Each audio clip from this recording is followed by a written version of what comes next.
Ahoj lidi, já vás zdravím.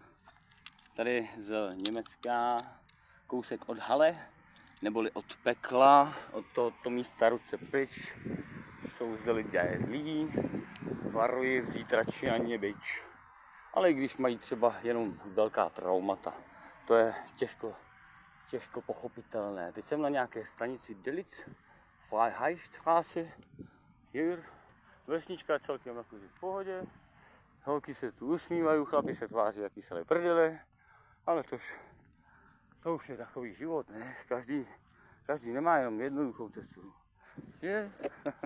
Je to takové hodně složitější, ale zase o tom svět je, ne? A když děláme něco s láskou a pochopíme, kdy máme odejít, tak se nám otevřou úplně jiný dveře. Koukněte na mě, já jsem před chvílí se litoval.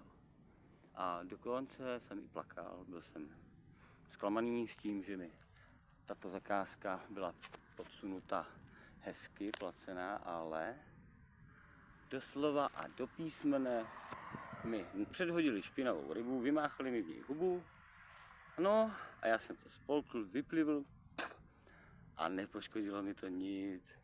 Naopak jsem si uvědomil, že se mi tím otvírá vlastně nádherná dovolená, že můžu poznat celé Německo. Teď mám před sebou cestu domů, asi přibližně 300 km, nevím ani kolik, ale bude to vážně prdel. No, tak aspoň se něčemu přiučíme.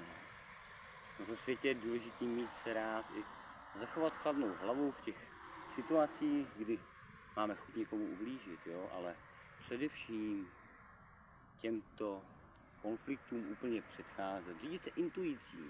Pokud už prvotně cítíme, že to nevyjde, nebo máme nějaké pochybnosti, tak tím směrem radši nepojďme. Jelikož naše intuice a city, ty nás neklamou. Oni jsou tu právě od toho, aby nás varovali před tím, co se chystá na nás. A já vás zdravím tady z Německa a budu se těšit, až se opět uvidíme v Plzni. Ahoj!